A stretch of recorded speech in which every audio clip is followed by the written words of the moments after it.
Greetings. Thank you for joining me. I'm Leon Gaumond. I'm the town manager here in Weston, and thank you for joining Under the Cupola, our program that I do periodically with municipal staff and people who really contribute great things to the town of Weston, and talk to the residents and explain how things operate here in the town of Weston.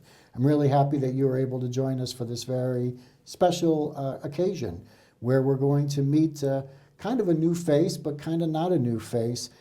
We are joined today for this program with Justin Woodside. He is our new fire chief here in Weston. Justin, welcome to the town of Weston again. Thank you, I appreciate it. I say that this is a new face, but it's also not a new face. Justin has worked for the town for many years and was recently promoted to fire chief from the deputy fire chief position here in Weston.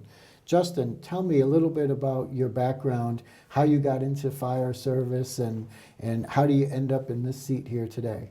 It's a funny story, a little bit funny, but I grew up here in Weston, went through Weston Public Schools. A great place to grow up. I wouldn't change it for anything. The town sports teams, travel sports teams, high school sports teams were great. Good opportunity for us to build our folks here in town. After that, I went to college for 2 years. At the end of my sophomore year, I got a call from the fire chief after applying and said, hey, I think you should work over here. And I made him a promise that I would finish college, which took me 4 years to finish my junior and senior year of college while working here.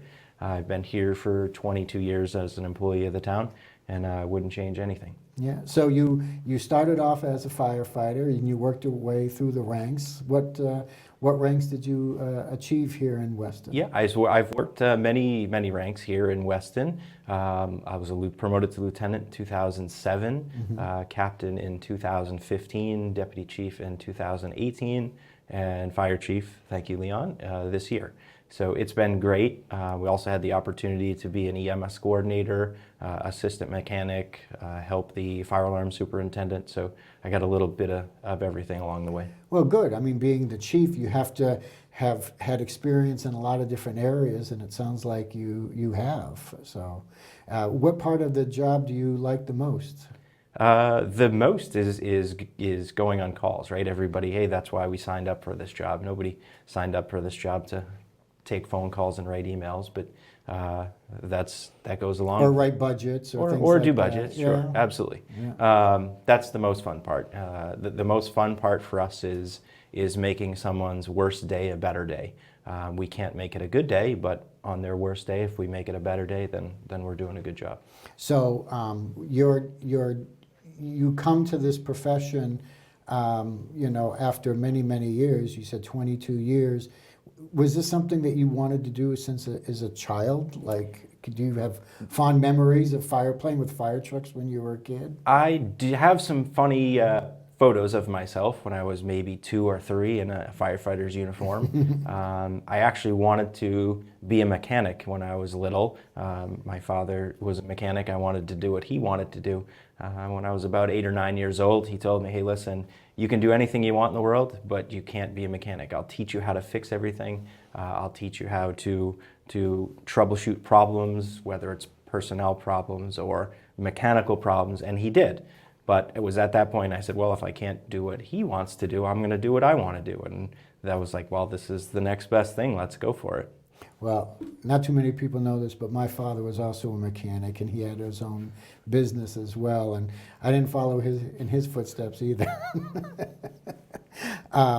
So tell me a little bit about the Weston Fire Department. The number of personnel, the basic divisions of work that you have there. What does your employees do on a daily basis for the town? Sure. Overall, there's 35 employees for the town of the fire department. There's 8 assigned to each work group. We operate out of 2 stations, fire headquarters in Weston Center and Station 2 on Route 30. They work 24-hour shifts from 7 in the morning to 7 the next morning. They then have 24 hours off, work another 24-hour shift, and have 5 days off. We have 4 separate work groups of 8 firefighters. We have a fire prevention captain. We have a deputy chief, an administrative assistant, and myself. Tell me about the fire prevention person. What do they do on a weekly basis? On a weekly basis, it varies, but they plan review, permits, site visits, various permits, blasting, site plan reviews for new houses. Mass General Law says that each time a house is sold, it has to be inspected. Smoke detectors and carbon monoxide detectors have to be inspected by the local fire department, so we do that. Overall, that person is very, very, very busy. Yeah. So it sounds like you have, the reactive services that you provide. If you get the 911 call, there's a structure fire or someone's having a heart attack or whatever else, and you have to send your personnel there to handle emergencies. But it sounds like some of the people within your department are also proactive, doing things to help prevent fires and structure issues in the first place. Education too? Yes, that's one of the things that we'd like to do here in Weston, and I know that the fire service has struggled with in general. We are a call-based service. Hey, people call us and say, we need help, and we go help them, like we make their worst day a better day. But as a fire service, and specifically here in Weston, we'd like to grow our ability to meet the folks out in the street. The police have a little bit more luxury that they're in a cruiser, they do some community policing. We don't necessarily have that structure. Years ago, we would meet people by having the doors up at the fire station and wave when they walk by. Our building isn't necessarily set up for that, so one of our longer term goals is to get more fire prevention out there, meet more with the community, get more involved in the community so that we can be more proactive and they can know more about us. Yeah. So, I know over the years the fire department has had interactions with the Council on Aging, the Senior Center, Recreation, Brook School Apartments, maybe even the schools. It sounds like something that you might want to continue or even expand upon. Yes, absolutely. October is Fire Prevention Week yearly, and we do concentrate efforts on the fire safety, fire prevention. At the beginning of school, September annually, we ran school fire drills for the public and private schools here. But it's something that, a little piece that we'd like to expand incrementally annually. So you mentioned October being Fire Prevention Month. September is Emergency Preparedness Month. I found out that today. And part of your role as fire chief is to serve as like the emergency management coordinator for the town. As you know, the last couple of years, we've been kind of up to our eyeballs in emergency management. And your predecessor, Chief Soar, really helped us, guide us through, a very difficult time with COVID and the like. How are you going to approach the whole emergency management side of the equation? That's a very good question. I think it's a two-pronged approach, right? Everybody says emergency management is weather-related. It's tornadoes, hurricanes, all of those things. That's kind of the historic version of emergency management. Well, we found out 2.5 years ago that's not even close, right? We didn't spend time on those things at all. Yeah. So what we had historically hadn't spent time on came back to say, hey, you guys maybe need to get a little bit more on board with the public health aspect and other sections of emergency management that we weren't necessarily thinking about 25 or 30 years ago. Yeah. So the good news is that you've been with the town for such a long time. You were the deputy for some time, and you were intimately involved in all of those discussions up front. So really no training ground here. You kind of just jumped right into the new job and the new responsibilities. Yeah, that's correct. We had a lot of learning moments throughout COVID, but it makes it the transition a little bit easier. Yeah, good. So tell me about you mentioned the proactive things that you're looking to do. Any other goals that you want to see, where you want to take the fire services in Weston in the near future? Specifically, there's a couple of long-term projects that may or may not impact us, but they're far out. Mass DOT is doing a large bridge replacement project, and we do respond to the Mass Pike and Route 128. They're going to replace between 7 and 9 bridges in the next 3 and 3.5 years. And then the MWRA is then looking to do a two-pronged tunnel approach, rock tunnel approach, to expand the MWRA starting in 2027. So we have 5 years to plan for that, and that could be significantly impactful for us in the future. Training, specific rescue techniques, and others. So we have a lot on our plate in the coming years. Yeah, and let's also let it be said that the stations that you work in are going to be looked at. That's true. I know just this week the Permanent Building Committee authorized to move forward with a vendor to have a feasibility study of your facilities, and presumably there'll be some recommendations moving forward in the next year or so as to what we might want to do with the fire stations here in town. You know, your main station is pretty old. Yep, it was constructed originally in 1914 and then renovated in 86 into 87. There was some things in the 80s that maybe left to be desired and some renovation types. And our fire station 2 was constructed into 1967 and put in service in 1968. It had a roof replacement in 2005 or so, but it's all original. It looks like you go into your grandmother's bathroom when you walk in there.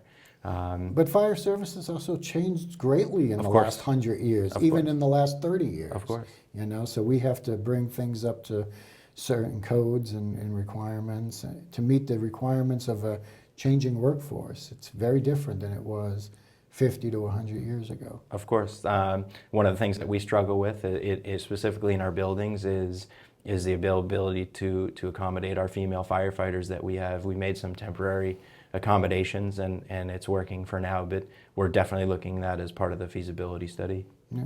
So that's a good segue into my next question for you. What do you see the future of fire service to be, whether it's in Weston or whether it's just universal? How do you view the future of the profession of fire service? It's changed a lot, specifically in the last 50 years, right? So around here, Metro West Boston, police used to run the ambulance, and then 1975 and 1976, they say, hey, here, fire departments, now you have the ambulance, gave you the golden platter and said, go. That was sort of an unfunded mandate. Since then, it's not necessarily we could call them fire departments anymore. We want to call them emergency departments. Hey, who do you call? Who do the experts call when they have problems? So they call us and they say, well, we need you to solve our problem. It's not necessarily a fire or medical emergency. It could be hazardous materials, chemical spill, or any other problem, and we need to then solve their problem. So.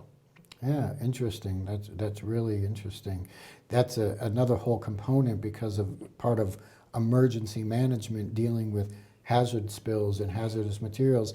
I bet you many of the people who are watching this program today may not know the level of response that you and your department have on things like the Mass Turnpike, for example, and the times that you might have to go out there and perform rescues or emergency response. Tell me about your ambulances and tell me about ambulance service here in Weston. You mentioned that it was handed over to you folks several decades ago. Tell us tell the people who are watching at home how we operate ambulance service here in Weston. Sure. About half of our overall our emergency calls are ambulance related. Some of those result in transports to the hospital, some of them don't.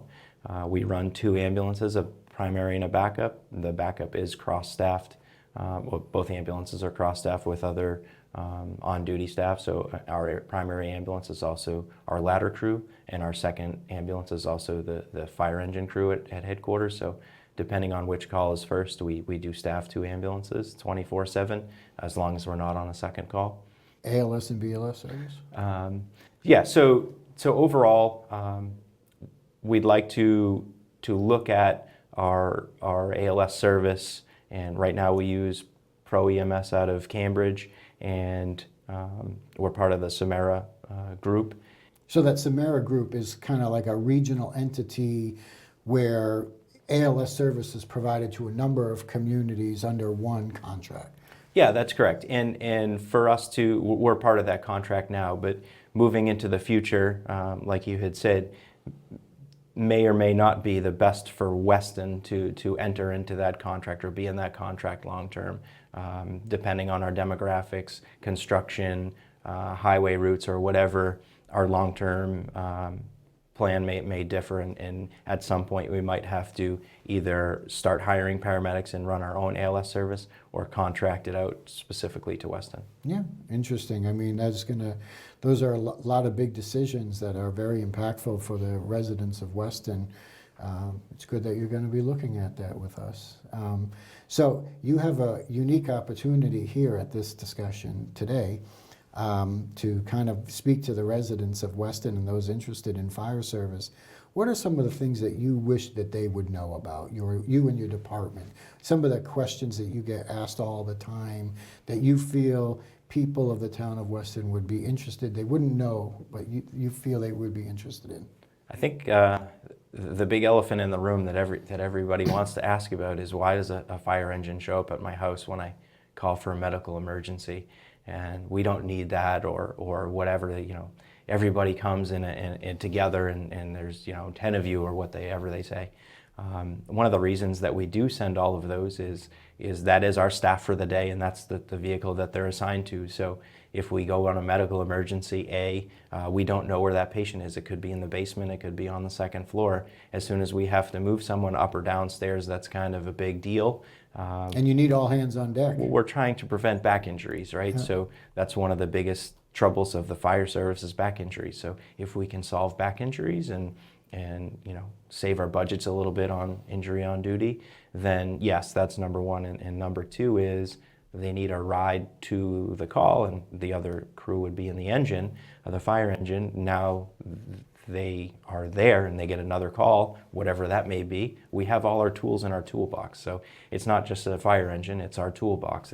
That's what we need to solve everybody's problem, is what's in that truck. Mm-hmm, mm-hmm. Yeah, great. Anything else you want to add before we adjourn? No, I'd just like to thank everybody, the residents of Weston, for supporting Leon and supporting myself and the fire department in general, and just thank everybody in town for such a great community to grow up in and developing our children through the town schools and sports. Yeah, great. So thank you everybody for tuning in to today's episode of Under the Cupola. We will be seeing you next time, where we will be talking with our also new chief, but this time new police chief, Dennis Linehan. So until next time, I will see you under the cupola.